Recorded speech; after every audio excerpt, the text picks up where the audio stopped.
Hi, my name is John Farrell. I'm a Silicon Valley patent and intellectual property attorney. If this is your first time on my channel, welcome. I'm delighted to have you here. I'm going to do something a little bit different today. Rather than cover a specific topic, I'm going to read through some of the questions that I've received in my comment sections in various videos. But before that, I want to thank you for being here. This is a bit of a special video for me. It's my 100th long form video. I've produced about 120 total, including short form videos. This is the end of my third year of making videos for YouTube. I'm just passing through 10,000 subscribers, a very humbling number. Almost 2 million views with 50,000 watch hours since I started my YouTube channel 3 years ago. And without you being here and without you watching my videos, none of this would be possible. So let's jump into it. The first question is from Theanti. And Theanti writes on my step-by-step electronically filing your own provisional patent application video, he writes, I have two questions. After paying my fee, do I get a utility patent number? And then the second question is that enough to offer for sale or to someone or not? So the answer is that when you file your application, your provisional patent application or your utility application, you'll receive a serial number. Now this serial number will be available on the filing receipt from the patent center. You'll also receive a paper copy about 2 to 3 weeks later in the mail, and the mail will be sent to the address that you enter when you electronically file. That serial number that you receive is fairly private, probably not something that I would share. It is theoretically possible to access your patent application having that serial number. So unlike a patent number that you'll receive when your patent is issued or your patent is granted, the serial number is more private. The issued patent number allows people to look up your issued patent to see exactly what you've been granted. Okay, second comment on fixing Amazon suspensions video. How to overturn patent infringement claims. Maha writes, coincidentally, shockingly, and ironically, Jeff Bezos looks like you, but without hair on the head. I think Jeff would be disappointed to hear that. Patent search in 3 simple steps. Short story inspiration writes, hello, John. Appreciate your insights. I'm currently in the process of developing an electronic product that utilizes common ports and circuits from various fields, but amalgamates them into a new and novel configuration. Can I potentially patent this innovation even though the individual components may have been used elsewhere? This is a great question, and it comes up a lot. Almost all inventions are combinations of previously existing components. It's very rare that we invent something that doesn't consist of a part that already exists. So yes, new combinations are patentable so long as they meet the requirements of being new, useful, and non-obvious. Those are the 3 requirements for patentability. The invention must be new, it must be useful, and it must be non-obvious. Okay, next question. Does filing a provisional patent application protect my intellectual property while improving the final product? This is from Isidro1 on my step-by-step video. So the question is, provisional patent protection. What provisional patent protection does is it gives you a priority date. It puts your stake in the ground, so to speak, as to when your invention was created. We have a first-to-file invention system, patent system in the United States. So whoever files their patent application first gets the patent. So by filing your provisional patent application, you've established your date of invention to the extent of whatever was described in your provisional patent application specification and drawings. So the purpose of the provisional patent application is to establish a date, and the provisional patent application doesn't give you any other protection except for that date. It's later converting that provisional patent application to an actual patent application, a utility application, that will then ultimately result potentially in an issued patent with patent claims that will then set forth the contours of the protection that you've been granted. Okay, next question is off of my 5 warning signs of a bad non-disclosure agreement. This is from Rachel Strada 1070. She writes, "What if I signed an NDA with a company based in California, but I decided to look elsewhere? Can I also sign an NDA with the other company on the same month? Presumably this is another company in the same month." So the answer to that is yes. You can sign as many NDAs as you want to sign. An NDA, non-disclosure agreement, is a contract. It's a promise that says, I will not disclose secrets that you give me, and possibly you will not disclose secrets I'd give you if it's a mutual non-disclosure agreement, in the sense that we both agree that we're not going to tell each other secrets. So I can go from company to company and sign as many NDAs as I want, just as I share secrets with friends. My own secrets I can share as much as I want. I'm not entitled to take my friends' secrets or to take secrets from another company and share those with a third company. So with respect to my own secrets, my own disclosures, I'm entitled to do as many of those as I want. Okay, next question is from Andrew B. Coast.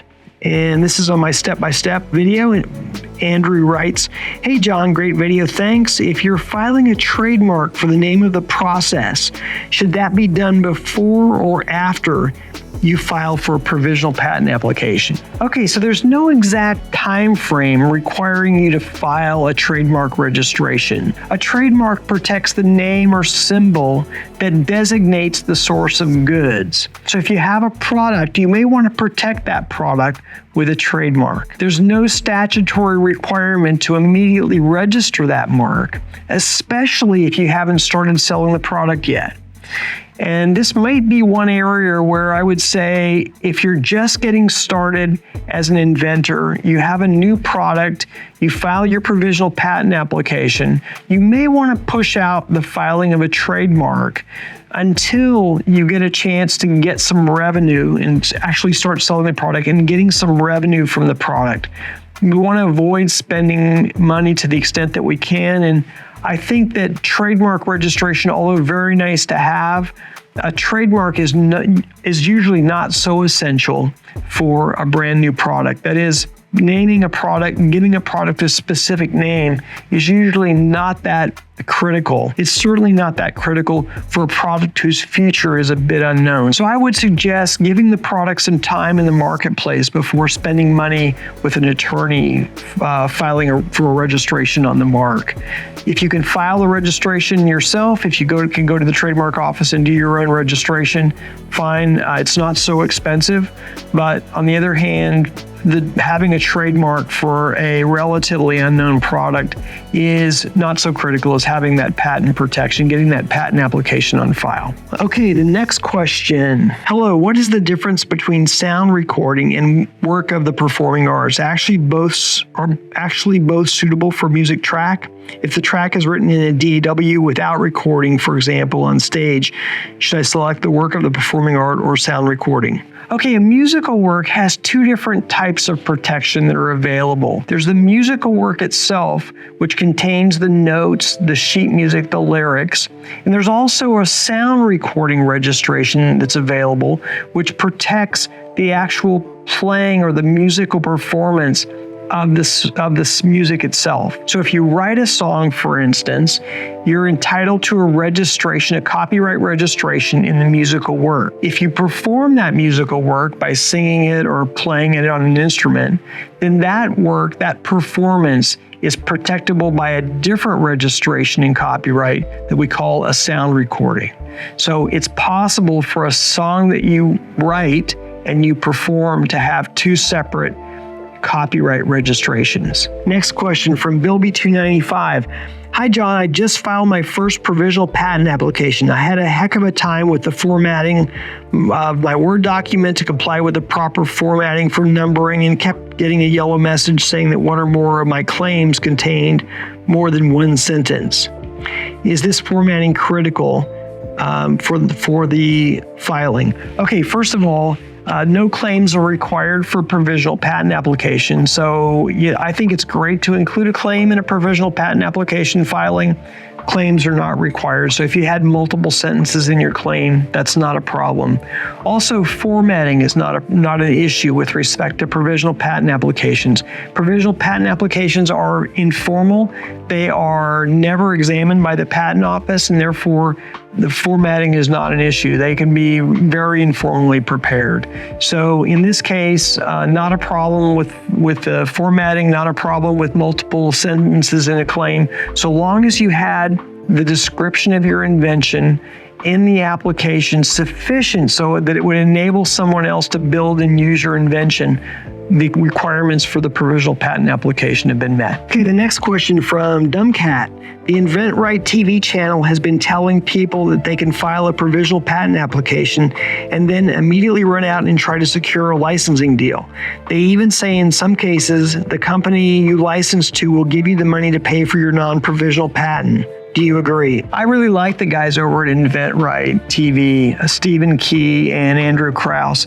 Stephen's been a client of mine for probably 30 years or so. They do a great service to individual inventors, helping them find licensees, teaching them and coaching them how to find licensees for their inventions. And I really enjoy watching their videos. They know a lot about licensing, and their ideas and energy is just off the charts. So great channel. I would recommend it for individual inventors who want to learn how to license and learn how to become profitable inventors. It's a great channel.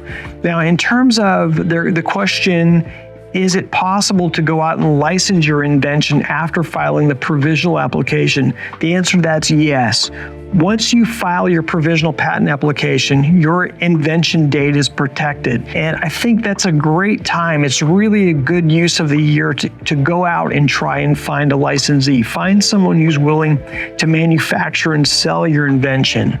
And in many cases, and Stephen has mentioned this on his videos, in many cases, if you find a good manufacturer, a good licensee to license your invention, they will often pay to have your non-provisional patent application prepared and filed. But one of the things that I would advise you is that if you do allow the licensee, that is the manufacturer, to pay for your patent application, you should not let the manufacturer control your patent application. That is to say, you as the inventor should hire your own patent attorney and manage the application process, because what you don't want is for your licensee, that is the manufacturer, to hire their own attorney and end up killing your patent application or limiting the patent application in such a way that they no longer have to pay you licensing fees. So it's really important, if you do allow a manufacturer to pay for the non-provisional patent application, that you retain control of the processing of that application, the prosecution of that application, and the management of your own attorney. And again, a shout out to my friends over at InventRight. You guys are doing a great job. Keep up the good work. Okay, that's the end of this video. If you found this format helpful, these question and answers, leave me a comment in the comment section down below. And again, as I reach now the end of my third year of making videos, I want to thank those of you who watched some of my earlier videos and are still with me today. I have so many video ideas for the future. I'm looking forward to the years ahead. I'll see you on the next video.